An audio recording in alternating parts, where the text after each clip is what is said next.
ରେଶମୀ ବସ୍ତ୍ର। 3000 ବର୍ଷ ତଳର କଥା। ଚୀନର ସମ୍ରାଟ 14 ବର୍ଷର ସୁନ୍ଦର ଝିଅଟିଏ ବାହା ହେଲେ। ତାର ନାମ ଥିଲା ସିଲଙ୍ଗସି। ସେ ବଡ଼ ଲଜ୍ଜାଶୀଳା ଥିଲା।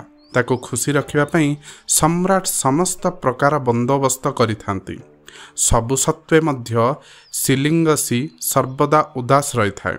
କେବେ ତା ଆଖିରୁ ଅଶ୍ରୁବିନ୍ଦୁ ସବୁ ଝରିଯାଆନ୍ତି। ଯେତେ ଚେଷ୍ଟା କଲେ ମଧ୍ୟ ସେ ଖୁସି ହୁଏ ନାହିଁ। ପ୍ରଥମ କାରଣ ହେଲା ସେ ପିଲା ଲୋକ। ଦ୍ୱିତୀୟ କାରଣ ହେଲା ବାପା ମା ଭାଇ ଭଉଣୀ ଛାଡ଼ି ଏକା ରହିଛି ସେଥିପାଇଁ। ଦିନେ ସେ ବଗିଚାରେ ବସି କାନ୍ଦୁଥାଏ। ବହୁ ସମୟ ଧରି କାନ୍ଦ ବନ୍ଦ ନ ହେବାରୁ ସମ୍ରାଟକୁ ଖବର ଦିଆଗଲା। ସମ୍ରାଟ ନିଜେ ଆସି ପହଞ୍ଚିଲେ ଓ ପଚାରିଲେ, କ'ଣ ହେଲା, କାହିଁକି କାନ୍ଦୁଛ? ଦେହ ଖରାପ ହେଲା କି? ସିଲଙ୍ଗସି କହିଲା, ନା ସେପରି କିଛି ନୁହେଁ, ଏମିତି ମନ ଭଲ ଲାଗୁନାହିଁ। ସମ୍ରାଟ ଚାଲିଯିବା ପରେ ପରିଚାରିକାମାନେ ମହାରାଣୀଙ୍କ ପାଖରେ ଚାହା ପାତ୍ର ଆଣି ରଖିଲେ।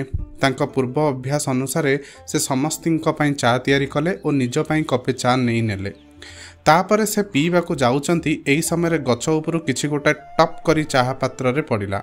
ତେଣୁ କିଛି ଚାହା ଛିଡ଼ିକି ଯାଇ ମହାରାଣୀଙ୍କ ପୋଷାକରେ ପଡ଼ିଲା। କ'ଣ ହେଲା ବୋଲି ପରିଚାରିକାଗଣ ସେଠାକୁ ଦୌଡ଼ି ଆସିଲେ। ମହାରାଣୀ କହିଲେ, ମୋ ପୋଷାକ ବିଷୟ ଚିନ୍ତା କର ନାହିଁ, ଏବେ ଦେଖ ଚାହା ପିଆଲରେ କ'ଣ ପଡ଼ିଲା। ପରିଚାରିକାମାନେ ଚାହା ପିଆଲୁ ଜିନିଷଟି କାଢ଼ି ମହାରାଣୀଙ୍କ ହାତରେ ଦେଲେ। ମହାରାଣୀ ସିଲଙ୍ଗସି ବଡ଼ କୌତୂହଳ ହୋଇ ସେଇଠି ଦେଖିଲେ। ସେଠି ଖୁବ୍ ଚକଚକ୍ କରୁଥିଲା ଓ ତାହା ଥିଲା ରେଶମ ପୋକର ଖୋଳଟିଏ। ସେଥିରୁ କିଛି ଚକଚକ୍ ତୁଳା ପରି ବାହାରିଥିଲା।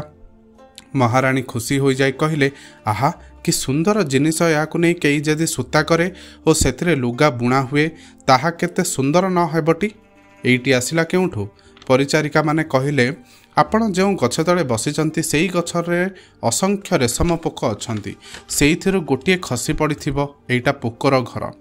ମହାରାଣୀ କହିଲେ, ଏବେ ତୁମେମାନେ ଏହିପରି ଯେତେ ଏଇ ଗଛରେ ଅଛି ସଂଗ୍ରହ କର ଓ ସେଥିରୁ ତୁଳା ବାହାର କରି ସୂତା କାଟ। ଆଉ ପରିଚାରିକାମାନଙ୍କର ଆନନ୍ଦ ଦେଖେ କିଏ? ମହାରାଣୀ ଓ ପରିଚାରିକାମାନେ ସମସ୍ତେ ମିଳି ରେଶମ ପୋକର ଘର ସବୁ ସଂଗ୍ରହ କଲେ ଓ ସୂତା କାଟିବାରେ ଲାଗିଲେ। ପୂର୍ବରୁ ମହାରାଣୀକୁ ବଡ଼ ବ୍ୟସ୍ତ ଲାଗୁଥିଲା, ଏବେ ଏହି କାମରେ ଲାଗିଯାଇ ଖୁସି ଅଛନ୍ତି। ପରିଚାରିକାଙ୍କର ଓ ମହାରାଣୀଙ୍କର ଦିନ କେମିତି ଯାଉଛି ସେକଥା ସେମାନେ ଜାଣନ୍ତି। ଦିନ ରାତି ଲାଗିଛନ୍ତି ଲୁଗା ବୁଣିବାରେ। ଏଣେ ସମ୍ରାଟ ମନ୍ତ୍ରୀମାନଙ୍କୁ ଡକାଇ ପଚାରିଲେ, ମହାରାଣୀଙ୍କ ଉଦାସ ଅବସ୍ଥା ଘୁଞ୍ଚାଇବା ପାଇଁ କିଛି ବ୍ୟବସ୍ଥା କରାଗଲା କି ନାହିଁ? ପ୍ରଧାନମନ୍ତ୍ରୀ କହିଲେ, ଆମେ ସମସ୍ତେ ଗୋଟିଏ ଉପାୟରେ ଏକମତ ହୋଇଛୁ। ତାହା ହେଲା, ଯଦି ଏକ ସୁନ୍ଦର ମୟୂରକୁ ମହାରାଣୀଙ୍କ ଉଦ୍ୟାନରେ ଛାଡ଼ି ଦିଆଯାଏ ତେବେ ତାର ନାଚ ଦେଖି ଓ ସୌନ୍ଦର୍ଯ୍ୟ ଉପଭୋଗ କରି ମହାରାଣୀ ଖୁସି ହେବେ। ରାଜା ଜାଣିପାରିଲେ ଯେ ମନ୍ତ୍ରୀଗୁଡ଼ାକ ଭାବି ଭାବି ଯାହା କହିଲେ ତାହା ଏକ ସହଜ କଥା, ଯାହାର ଆଦୌ ମୂଲ୍ୟ ନାହିଁ ଓ ହାସ୍ୟାସ୍ପଦ।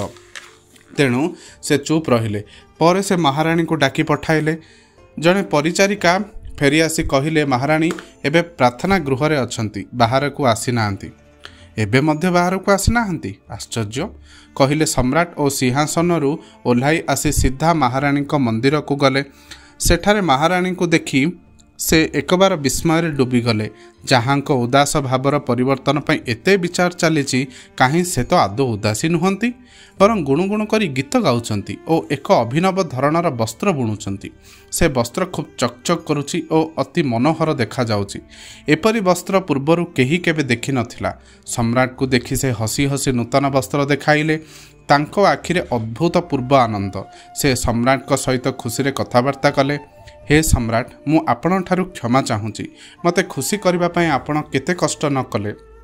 ଆପଣଙ୍କୁ ଯେତେ କଷ୍ଟ ଦେଇଛି ତାହାକୁ ଭୁଲିଯିବା ପାଇଁ ମୁଁ ଏହି ନୂତନ ବସ୍ତ୍ର ଆପଣଙ୍କୁ ଉପହାର ଦେଉଛି। ମହାରାଣୀ ହସି ହସି କହିଲେ, ଆଶ୍ଚର୍ଯ୍ୟ, ସୁନ୍ଦର ଓ ଅପୂର୍ବ। ଏହି ବସ୍ତ୍ର ପିନ୍ଧି ମୁଁ ତ ନିଜକୁ ଭାଗ୍ୟବାନ ମନେ କରୁଛି। ଏହା ମୋ ପାଇଁ ନିଶ୍ଚୟ ଏକ ବଡ଼ ଉପହାର, କାରଣ ତମେ ସେହି ନୂତନ ଜିନିଷଟି ଆବିଷ୍କାର କରିଛ, ପୁଣି ନିଜ ହାତରେ ମୋ ପାଇଁ ବସ୍ତ୍ରଟି ବୁଣିଛ। ତୁମ ମନକୁ ଯାହା ଖୁସି କରିପାରିଛି ତାଠାରୁ ବଡ଼ ଜିନିଷ ଆଉ କ'ଣ ଥାଇପାଇପାରେ?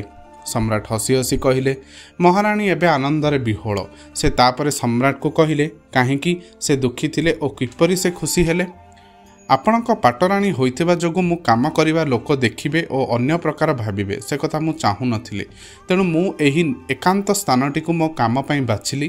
ମୁଁ ଯେତେବେଳେ ନିଜେ ହାତରେ ରେଶମର ସୂତା କାଟେ ଓ ତାକୁ ପୁଣି ବୁଣି ବସ୍ତ୍ର ତିଆରି କରେ, ସେହି ଆନନ୍ଦରେ ମୋର ମନ ଭରି ଉଠେ। ମହାରାଣୀ କହିଲେ, ମୁଁ ଖୁସି କାରଣ ତୁମେ ଖୁସି। ତୁମ ଖୁସି ପାଇଁ ଯାହା ଆବଶ୍ୟକ ହେଲେ ମଧ୍ୟ ମୁଁ କରିବାକୁ ପ୍ରସ୍ତୁତ ଅଛି। ଦରକାର ହେଲେ ଅଧା ରାଜ୍ୟ ମଧ୍ୟ ଦେଇଥାନ୍ତି। ଏବେ ତମେ ଖୁସି ତ ମୁଁ ବି ଖୁସି। ସମ୍ରାଟ କହିଲେ, ହେ ସମ୍ରାଟ, ମୋର ଗୋଟିଏ ଇଚ୍ଛା ଅଛି, ଆପଣ ସେଇଟା ପୂର୍ଣ୍ଣ କରିବେ କି? ମହାରାଣୀ ପଚାରିଲେ। ନିଶ୍ଚୟ କରିବି, କୁହ ତୁମର କ'ଣ ଇଚ୍ଛା? ସମ୍ରାଟ ଉଦାରତା ଦେଖାଇ କହିଲେ, ଏବେ 1000 ରେଶମ ପୋକ ରହୁଥିବା ଗଛରେ ପୂର୍ଣ୍ଣ ଗୋଟିଏ ବଗିଚା ମୋ ପାଇଁ ଆପଣ କରିଦିଅନ୍ତୁ। ମହାରାଣୀ କହିଲେ। ସମ୍ରାଟ ତାଙ୍କ ଇଚ୍ଛା ପୂର୍ଣ୍ଣ କଲେ। ପୃଥିବୀର ସର୍ବପ୍ରଥମ ରେଶମୀ ବସ୍ତ୍ର ଏହି ପ୍ରକାର ଚୀନର ମହାରାଣୀ ଶିଲିଙ୍ଗସୀଙ୍କ ଦ୍ୱାରା ଆବିଷ୍କୃତ ହୋଇଥିଲା। ଚୀନ ଭାଷାରେ ସି ଅର୍ଥ ରେଶମ। ଶିଲିଙ୍ଗସୀ ଏକ ପରମ୍ପରା ସୃଷ୍ଟି କଲେ। ଚୀନର ମହାରାଣୀମାନେ ରେଶମୀ ପୋକକୁ ହାତରେ ଧରିବା ଥିଲା ଏକ ବଂଶ ପରମ୍ପରା। ରେଶମୀ ବସ୍ତ୍ର ବୁଣିବା ପରେ ଏହା ବିଦେଶକୁ ରପ୍ତାନି ହେଲା ଓ ସାରା ପୃଥିବୀରେ ଏହାର ପ୍ରଚାର ଓ ପ୍ରସାର ହେଲା।